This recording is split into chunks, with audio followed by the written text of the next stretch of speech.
Welcome, ladies of Spain, to Geek Salad's retro movie reviews from the Geek Salad podcast. I'm Andy. And I'm Mike.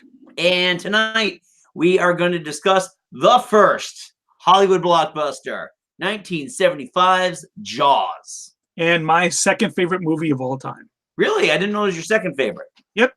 Oh, wow. Cool. It's pretty cool. Yeah. All right. So let's start off as we do with every conversation. Mike, when was the first time you saw Jaws? Probably when I was far too young to see it. I honestly, I genuinely don't remember when I first saw Jaws 1. I remember when I first saw Jaws 3. And that kind of soured me on the whole thing. Okay. But I'm pretty sure I saw it when I was maybe young teens. And this was after I'd finally gotten over my traumatization of seeing it Jaws 3 when I was 5. Okay. And I thought it was scary. But there was something about it that I thought was good.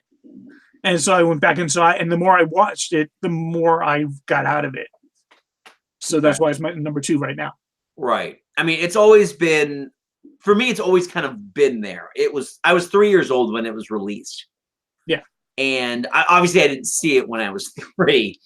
The first time I remember seeing it was 8th grade in music class, because they used the music from the opening to demonstrate how important movie music is, because we watched the scene with Chrissy on the beach and then getting pulled down and all that without music, and then we watched the thing again with music. And what? No, I've seen a scene similar to that where they show, I think when Quint and Hooper and Birdie were putting the barrel into the shark. Yeah. And I've seen that scene without music and then with music to show how much John Williams' score just does for that movie. It's a character in and of itself. Yeah. In the in this movie, which is really interesting.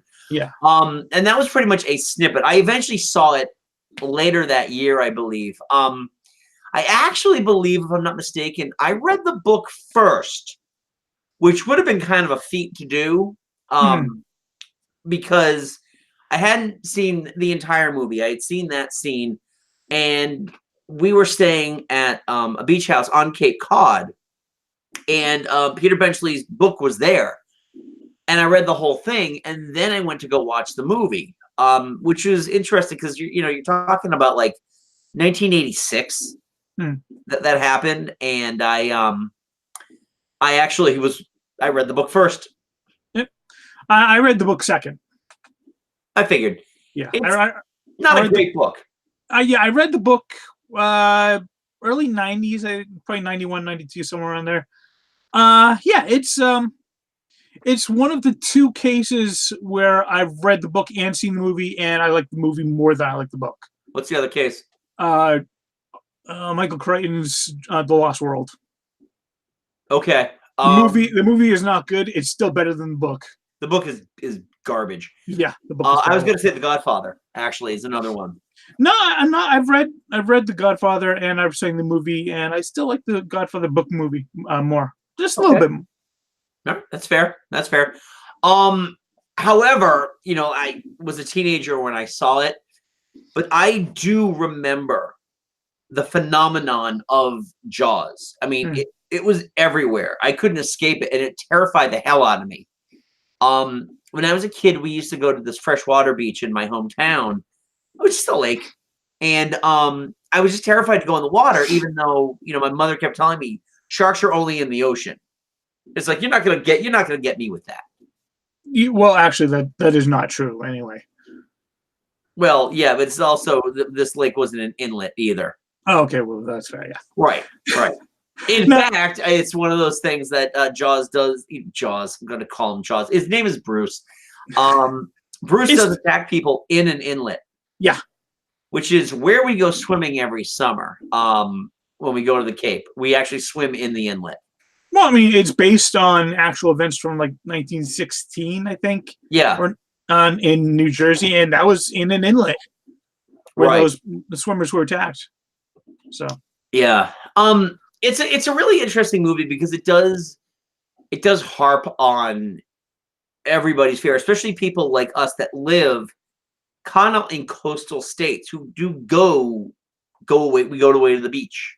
oh yeah, I mean, whenever when we were young, we'd go down to the Cape, to a timeshare down there, and I'd have trouble even swimming in the deep end of the pool because they had a drain down there. Was like, I don't know what's coming out of that drain, so I'm staying in the shallow end. Thank you. Just shark just like pops right out.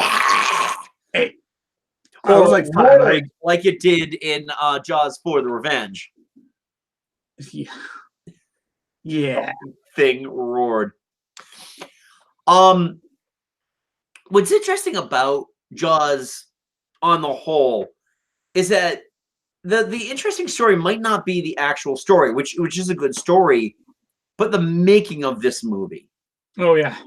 This movie is the textbook origin story sent straight from the exploding planet of Kryptonite of how a movie is saved in the editing room.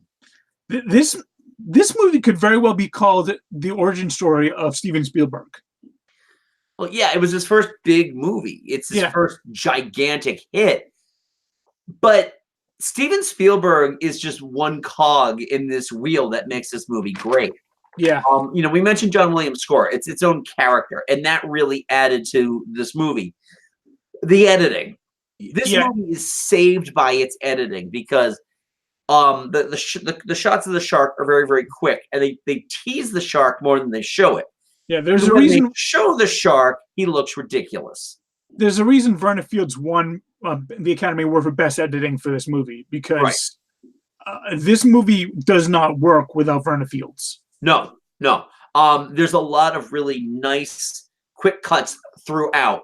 A lot of the camera work, especially that shot of Brody sitting on the beach as the Kittner boy is being attacked by the shark. Oh yeah, that pull. Yeah, that works because he's finally given himself a chance to relax. That maybe nothing's going on, and all of a sudden there's a blood geyser. Yeah.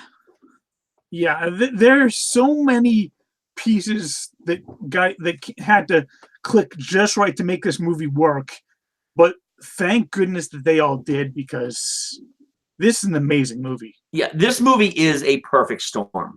Yes, it really is. There's so much going on with this film. I mean, the acting in this movie is fantastic, which is interesting because, again, this is just supposed to be a schlock horror film. Yeah. But the cast that they got, I mean, you had Roy Scheider, who from this point essentially was known as Gene Hackman's sidekick in The French Connection. Yeah, I think he made his bones mainly on like off-Broadway plays before this. Yeah. And then you have Richard Dreyfuss. This is prior to his Oscar win. Yeah. So he's essentially still the apprenticeship of Duddy Kravitz, Richard Dreyfuss. And then you had Robert Shaw, one of the British Isles' most famous alcoholics. Yeah, who I guess had some tax issues, and that's the primary reason he made this movie. Yes, indeed. This was definitely a paycheck for him. Yeah. But the funny thing is, he sells the character of Quint better than anybody who is just doing this for a paycheck had any right to do. Oh yeah. I mean, it may have just been a paycheck role for him, but he still gave it 100%. Right, exactly. I mean, you can't say that about a lot of actors and actresses in Hollywood now. Jeff Lynch. Right, or like even if you look like Glenn Close in Guardians of the Galaxy. Yeah. It's a paycheck movie for her. Yeah. But with Robert Shaw, it's just every little piece of that. He inhabited that character. And it's interesting, too, because I believe he's Irish. Either Irish or Welsh. I have IMDb up, and I will tell you right now that Robert Shaw is from Westinghouse, Lancashire, England. Okay, so he is a Brit. Yep. And you couldn't tell. it does also help too. I don't think he opens his job more than like a quarter of an inch at all through the entire movie. And Except for everything he says is just talked like this. when through he's laughing or his jaw. when he's laughing or singing, then he kind of opens them wider. Yeah. Yeah, that. Yeah. It's just he steals the movie from scene one. Yeah. When everybody in the town is arguing over how they're going to dispatch the shark, and he just rakes his fingernails across the chalkboard, and he breaks down the whole thing, and he says it's not going to be easy or cheap. And yeah, I mean, what's great about this movie is that if you just read the synopsis, you think, oh, it's just a schlocky horror movie. This movie is more of a character study than a horror movie. It is, especially with Brody. Yeah. Brody is probably the more interesting character because he's very much a transplant from the city. And now he works in this tiny little town where, there's really not much going on. There's no murder. There's really no crime. It's essentially, the old people calling the cops because the boys are karateing the picket fences. But when he actually, this is thrown in his lap of this gigantic conflict that he has to take care of, it's interesting watching him. Yeah. And watching not only how he handles it, but, the way that he looks at his children and just thinking that kid could have been my kid. Oh, yeah. I mean, when he confronts the mayor after his son almost gets attacked, he is just like, no, this is what we're doing. You're going to sign this. I'm going to hire Quint, and you're going to shut up. Right. But you know what? And just kind of a slight aside, though, Murray Hamilton as the mayor, it's an unsung role, but he plays the hell out of it. He does. He absolutely does. Because he's not wrong. No, he's not wrong. Certain things he could have obviously handled better. Yeah. But the stuff about the they weren't going to cut that tiger shark open because they didn't want the kid's body just spilling out of it. Yeah. That just shows that he's got a media savvy and presence, which makes him a mayor that got reelected for Jaws 2. Yeah. Kids, elections count. I haven't seen Jaws 2 in a while. Oh, it's bad. It's not as bad as Jaws 3 or Jaws 4. Come on. No, it isn't. But it's a level where I think Roy Scheider was contracted to one more movie with Universal. Oh, okay. Robert Shaw was dead by this point, and Richard Dreyfuss had won an Oscar and was on to bigger and better things. Yeah. Close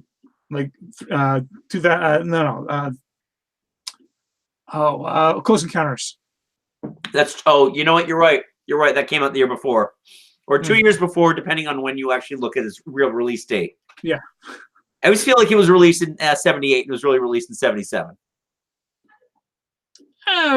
Yeah. Yeah. Somewhere around there. But Brody is just a really interesting character. I like a lot of him being he's really the fish out of water, no pun intended, on the boat. Yeah. Oh yeah. Because Hooper is essentially he's an oceanographer. Yeah. He's a man of the sea, and Quint is a man of the sea, and Brody is just this landlubber who's just trying to get out of everybody's way. I mean, Brody's just like Quint's there because he hates sharks, and this is like what he wants to do. Hooper's there because he loves sharks, and this is what he wants to do. Brody's there because that's his job. Right. He doesn't like the boat. He doesn't like sharks. He doesn't like the water. He's just there because he's the chief of police, and he's out there trying to catch a murderer, basically. He's there to make sure that the job is finished. Yes. And it is interesting, too, because he's got that great line when they're out on the boat, and he's just there. He's got the cigarette dangling out of his mouth, and he's like, why don't you start shoving some of this shit? And then the shark just pops out, and it's legitimately your first look at the shark.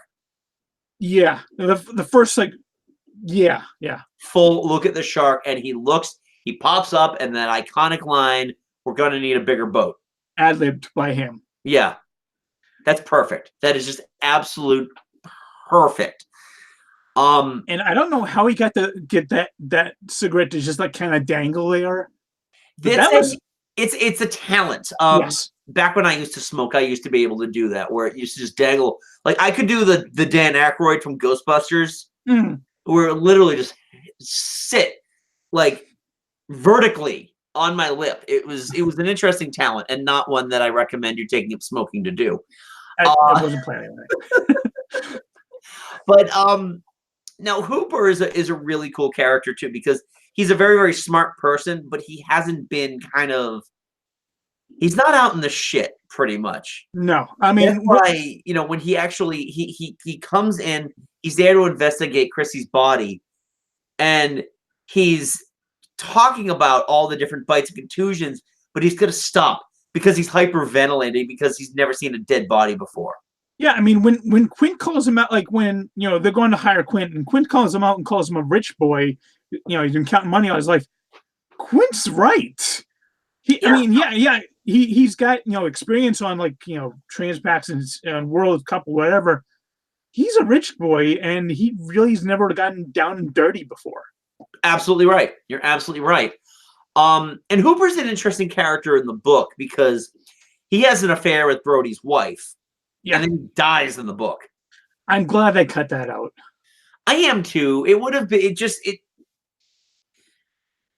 it just would have seemed like, well, that sucks. Yeah, You know, and, it was nice that they teased it, mm, but it really would have sucked. yeah, and it's so funny the fact that Rich Hooper survived because when they were filming when they were in South Africa filming the great white shark with the cage, Yeah.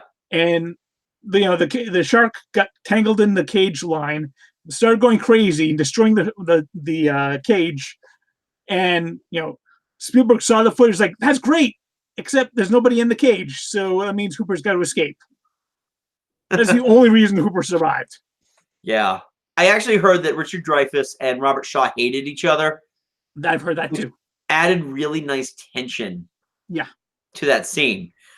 One of the best overall scenes in the movie, just in terms of non-shark action, where people are, pointing at the ocean going, "Shark!" Is the scene on Quint's boat. Yeah. At night, where they're drinking and they're telling the stories of how they got the scars. And then Quint has his, in my opinion, one of the greatest monologues in film history. Absolutely. Do you remember the name of the ship he was on? The USS Indianapolis. Right. And he just tells this story so well about just all these just men who drowned or were eaten by the shark, and he just looks at the shark, and he's just looking out in the middle distance. He just talks about his black eyes, its dead eyes. The next time you watch it, just watch Hooper the entire time. He has his eyes riveted. I mean, and from what I hear, that wasn't like a choice of Dreyfuss's. That was actually his reaction. He could not look away when Shaw was doing the story. Right. I mean, I don't know if you've ever been told the story by anybody who's been in a war or just had a really traumatic experience, and they're just reliving it. And as they're telling the story, they're reliving the whole thing in their mind of how it happens. And it's just, you just go into that kind of a daze. Yeah. It's just such a super, it's a human scene. It is a very, very human scene. And it really, I think, binds the movie together, binds the characters really well. And not only that, but it's also the last quiet moment before everything goes to hell. Right. Because right after that, they start singing, the "Show Me the Way to Go Home" song, which is fun. And then that's when Bruce just starts pounding against the boat. That's when Bruce kind of transcends from going a regular shark to he's just a force of nature. He's trying to, this is either they die or I die. One of the two's got to go. Yeah. Overall, the scenes on land are really interesting.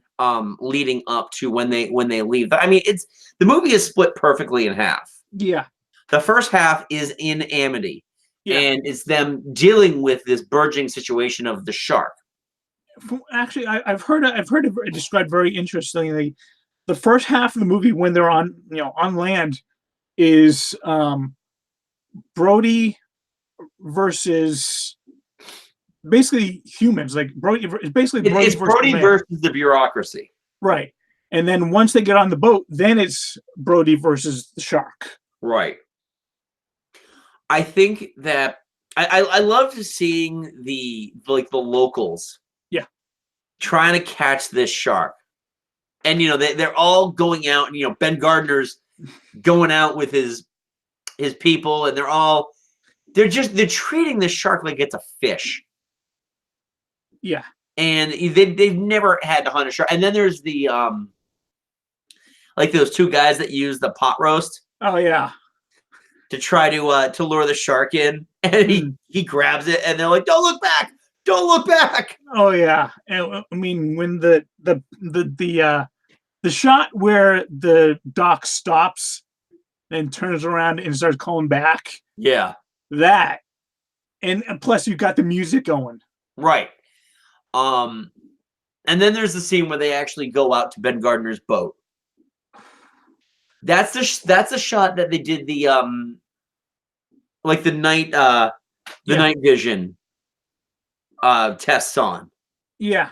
So when they were testing how the audience were responding to the movie back in 1975, they had essentially a night camera focused on people in the audience. And when Hooper's in his scuba gear and he notices the hole in Ben Gardner's boat, and Ben Gardner's like decomposed head just pops out, everybody jumped.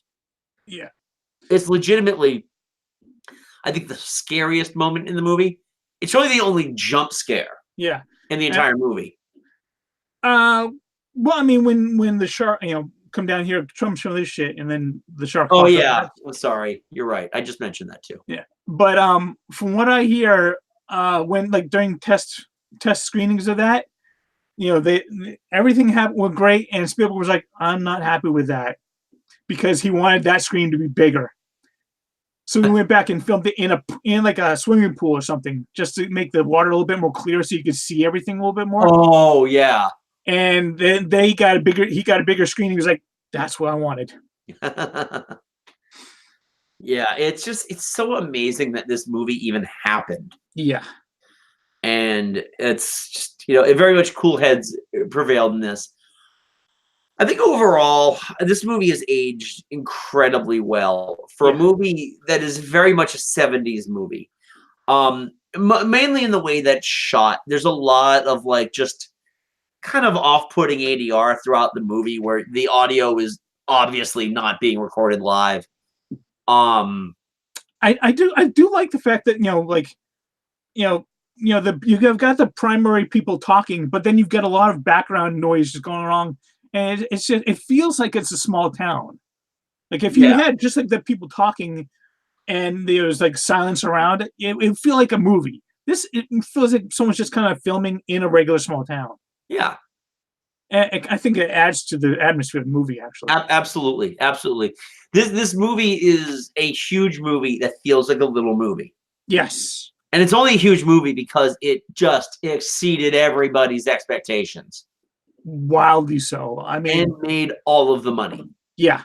What you gotta who was it? What was the Sid Sheinberg, Spielberg's producer. He was really the kind of the go-between between the studio and Spielberg. He intercepted a lot of shit that Spielberg did not see, and he was really kind of the unsung hero, the guy that made sure this movie was finished, because it went over budget and over. They filmed way too long for this. They did, and the interesting thing about this movie too is that this was Daryl Zanuck's attempt to break away from his father. Yeah, because the Zanucks ran Fox. Yeah. And so you know, Daryl was trying to just do his own thing, and this is the movie he did. Yeah, this was Paramount, wasn't it? No, this is Universal. That's right. Yes, yes. That's right. Because if you go to California's Universal Studios, there's the shark thing at Jaws. Yeah. And if you go to the one in Florida, it's not there anymore. It's not there anymore. No. But that's okay. They needed that Jimmy Fallon ride. Yay. This is why we are Disney folk, Mike. Yes. This is why we are Disney folk. Because there's no Jimmy Fallon at the Disney parks. Hey, yes, that's true. Yeah, no, this movie is held up insanely well. It's one of these movies that we're going to be talking about this a lot during the summer. When do I show this to my children? This one's going to take a little while, mainly because we do still do beach vacations. My daughter has asked to watch a horror movie, and this is the one I kind of want to show her. But I might show her this later this summer after the vacations are over. Probably a good idea. I think so. Yeah. I was quite proud because last November, when I went out to visit John and my girlfriend, I showed her Jaws for the very first time. She'd never seen Jaws. She'd never seen Jaws. Really? Cool, because she's even less of a horror aficionado than I am. But this is, you know what? The weird thing is, this is horror in like an academic sense. Exactly. That's kind of how I got her to watch it. I was like, I mean, there are scary moments, but it's more about the characters than it is about the horror. Yeah. Do you own this on Blu-ray? Oh yeah. Right yeah. I remember I was at Target with, I think it was with Scarlett. And I saw it on Blu-ray. It must have just come out, and I'm like, hell yeah. It is it also had the DVD and it had the digital copy, so I can watch Jaws wherever I go. Yeah. And if you've never seen Jaws on Blu-ray, I highly recommend it because it is a ridiculously beautiful transfer. They did an amazing job with it, and the Blu-ray has all of the extras. Yeah. You want to watch these behind the scenes. You want to see how this movie was made and how close it came to them cutting the cord on this movie. Yeah. I mean, yeah, you got to deal with the Richard Dreyfuss story of the shark is working. The shark is working. You know, that's just Richard Dreyfuss. He's a terrible storyteller. But just this story alone, and this was filmed prior to Roy Scheider's death. Yeah. There are a couple of really excellent behind the scenes Jaws documentaries available on YouTube. Completely watching for free. Awesome. Yeah, I watched one not too long ago. It was like 2 hours, but it was so good. So well done. Nice. That is really cool. Mm. So that was Jaws. What were your opinions of Jaws? Is there anything that we missed about it? Is there any? I mean, did we miss anything, Mike, before we throw it to the audience? Again, we cannot overstate how important John Williams was to this movie. Yeah. Without John Williams, in one of his first real scores. I mean, this wasn't his first Oscar. He won an Oscar for Fiddler on the Roof because he did the musical arrangements for it. Oh, I didn't know that. Yeah, no, he'd won an Oscar prior to this, but this is the quintessential beginning of the John Williams era of dominance. Yeah. And I know, I Star Wars is my favorite movie, and I love the Star Wars theme. I love the Superman theme. This is my favorite John Williams score. This one is the one that everybody, anytime you're in the ocean and somebody does this, first of all, you're an asshole. Secondly, you're not funny. Yeah, exactly. You know when it was funny? In Clerks. Yes. But yeah, it's John Williams is just such a treasure, and this is definitely a movie that was saved by editing and by music. Yes, it truly was. As great as Spielberg's vision is, this isn't Schindler's List. This wasn't the complete vision of a genius filmmaker. This was definitely collaborative work. Spielberg gets an insane amount of credit for this, which I think he deserves. Oh, absolutely. But this is like Star Wars. This movie was saved in the editing room. Yeah. Verna Fields or what was her name? Susan Lucas? Marshall Lucas. Marshall Lucas. Marshall Yes. Lucas and Richard Chew were the ones who edited Star Wars. Yeah. So yeah, I mean, and there's I really think the Best Editing Academy Award really deserves more respect than it's given. Exactly. It's considered it's definitely a technical award, but it's not an easy thing. And the editor is what makes the movie. So there's your filmmaking lesson for today. So anyway, what do you think of Jaws? Do you love it? Are you not some big fan? Have you not seen this? I just found out that frequent collaborator to the show, Steve at ApeCod on Twitter, has never seen Jaws. Wow. I hired him for a job at a video store, and I hired him not knowing this. That is fraudulent. Yeah, that's kind of a deal breaker right there. Yeah, I mean, it was 23 years ago, but still, that's just fraudulent activity right there. Oh, absolutely, yeah. So yes, if you love Jaws, if you didn't like Jaws, if you felt like we missed something, if you want to let us know what you thought about it, leave a very kind, polite comment below. Don't forget to give this video a thumbs up. Don't forget to subscribe to Geek Salad here on YouTube. Every week you get new and exciting stuff.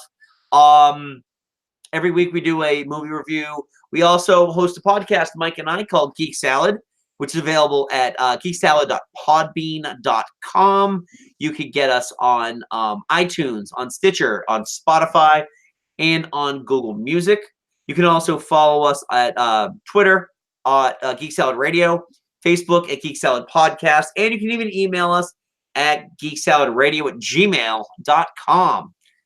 All right, Mike, if I forget anything else? Nope. I always do this. Yep. So anyway, until next time, I'm Andy. And I'm Mike. Go forth and